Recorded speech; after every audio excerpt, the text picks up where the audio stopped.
कितने डाकू हैं? ये मुट्ठी भर डाकू हमारी रियासत को चैलेंज करके बैठे हुए हैं और हमारी रियासत बेबस हो गई है, हमारी फोर्सेस बेबस हो गई। 20 लोग 2 गाड़ियों में भेड़ बकरों की तरह डाले हुए थे, उनके पास था क्या? कौन से वेपन्स थे लड़ने के लिए?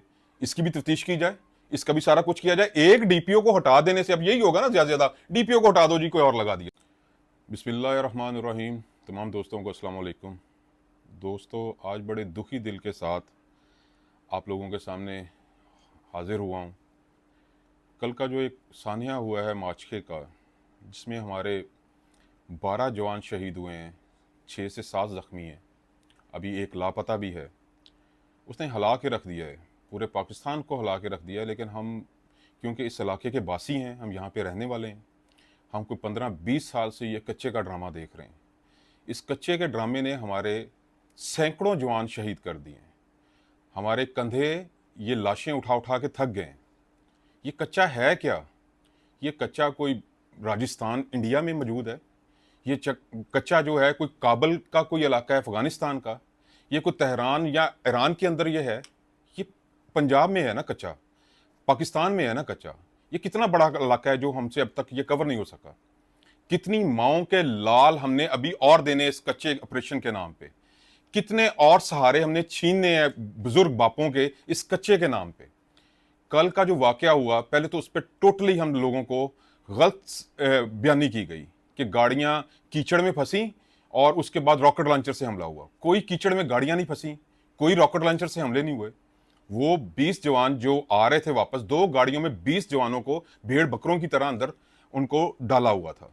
और मेरे जराये के मुताबिक, जो मैंने एक जख्मी के भाई से पूछा है, उन्होंने ये बताया कि टोटल दोनों गाड़ियों में 2 वेपन थे। 30 से 35 डाकू थे जो आगे बैठे हुए थे छुपके, और जिन्होंने अटैक किया, और उन्होंने स्ट्रेट फायरिंग करके, आप उन गाड़ियों की हालत तो देखें, वो पुलिस मोबाइल्स की हालत तो देखें, वो चलनी की हुई हैं।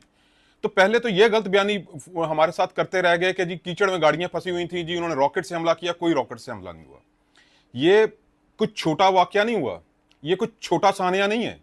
हम अभी थोड़े दिन पहले 3 शहीदों को कंधा दे के हटे हैं, जिसमें एक एसएचओ समेत 2 कांस्टेबल शामिल थे। उससे मतलब कि पिछले 16 साल से कच्चे के नाम पे ड्रामा किया जाता है, कच्चा ऑपरेशन। और ये ऑपरेशन मोस्टली जो हमारे रिंगर खां में मजाक की बात बन गई है कि ये गंदम के सीजन में ऑपरेशन होता है, और गंदम जैसे ही खत्म होती है ऑपरेशन खत्म हो जाता है।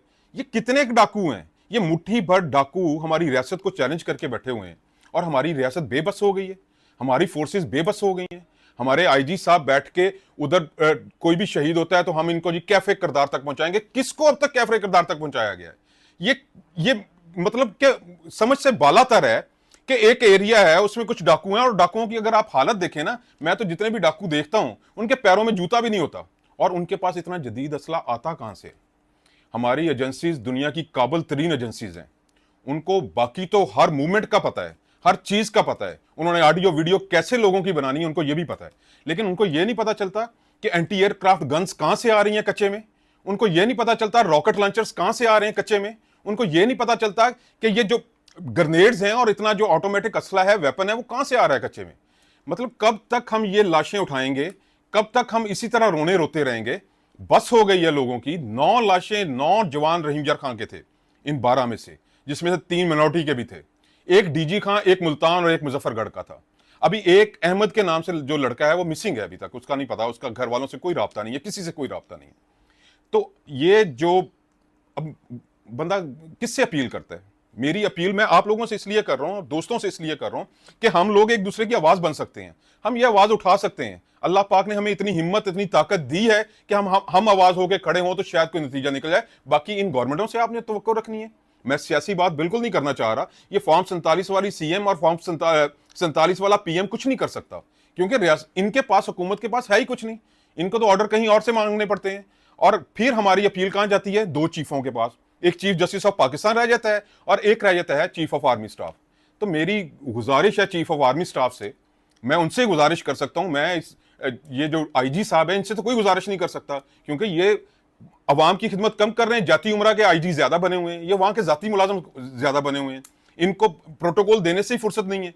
तो आर्मी चीफ से मेरी रिक्वेस्ट है कि अगर फोर्स, देखें, पुलिस अगर नाकाम हो रही है इतने सालों से, तो हमारे पास और फोर्सेज हैं ना। हमारे पास एफसी है, हमारे पास रेंजर्स हैं, हमारे पास आर्मी है, हमारे पास एसएसजी कमांडोज हैं।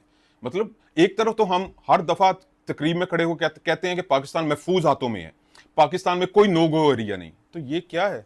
ये पिछले 15 साल से 2 टके के चंद लोग इस जिले को इन्होंने कैप्चर किया हुआ है। ना ताजर को छोड़ते हैं, ना किसी बिजनेसमैन को छोड़ते हैं, ना किसी राहगीर को छोड़ते हैं, ना मुसाफिरों को छोड़ते हैं। जिसको दिल करता है कत्ल कर देते हैं, जिसको दिल करता है उठा के ले जाते हैं, जिसको दिल करता है उसका तावान लेके उसके छोड़ दिया जाता है। बहुत सारी रूमर्स हैं यहाँ पे रहीम यार खां में, इस जिले में बहुत सारी रूमर्स हैं। हमारी बदकिस्मती है, हम पंजाब का आखिरी जिला है। यहाँ पे तो पानी आता आता खत्म हो जाता है, यहाँ पे तो फंड्स आते आते खत्म हो जाते हैं। मतलब उन बेचारे जो 20 लोग 2 गाड़ियों में भेड़ बकरों की तरह डाले हुए थे, उनके पास था क्या? कौन से वेपन्स थे लड़ने के लिए? इसकी भी तफ्तीश की जाए, इसका भी सारा कुछ किया जाए। एक डीपीओ को हटा देने से अब यही होगा ना, ज्यादा ज्यादा डीपीओ को हटा दो जी, कोई और लगा दिया जाए। भाई ये हल थोड़ी है। इस तरह के तो 20 डीपीओ चेंज हो चुके हैं रहीम यार खां में। इसका कोई प्रॉपर हल निकाला जाए। आर्मी चीफ साहब, मेरी रिक्वेस्ट ये है कि मुल्क से काबिल तरीन लोगों का चुनाव किया जाए, वो जिस लेवल के भी हैं उनका चुनाव करके यहां पे वो सारे भेजे जाएं। और एक दफा मैं कह रहा हूं कि अगर ये रहीम यार खां की अगर आवाम के आप जज्बे देखें ना, आप एक दफा कह दें कि रजा कराना तौर पे जो बंदा जिसको वेपन इस्तेमाल करना आता है वो भी हमारे साथ कच्चे में ऑपरेशन में चले, तो सबसे पहले मैं अपने आप को हाजिर करूंगा, सबसे पहले मैं अपने आप को पेश करूंगा और मैं अपने खानदान के लोग भी लेके जाऊंगा और बहुत सारे लोग और भी जाएंगे। हमें फ्रंट फुट पे लगा दें, बेशक हम मर जाएं, ठीक है ना, लेकिन हम रोज ये लाशें नहीं उठा सकते। हमारे लोगों की बस होगी। क्या करते हैं आप? एक पुलिस वाला मर जाता है, एक ताबूत में डालते हैं, ऊपर एक झंडा पाकिस्तान का डालते हैं, ऊपर एक गुलदस्ता रखते हैं, उसको 2 फायर की सलामी देते हैं। उसके बाद उसके घर वालों का कौन पुरसाने हाल है? जिन्होंने पाल पोस के 20, 22, 24 साल के किए हैं, वो सारी जिंदगी का असासा होते हैं उनके। हम 10-20 लाख देके समझते हैं उन पे एहसान कर दिया। हम इस तरह अपनी फोर्सेज नहीं मरवा सकते।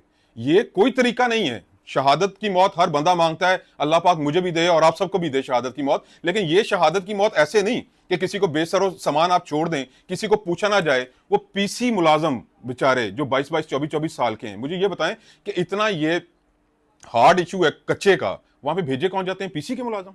ये जो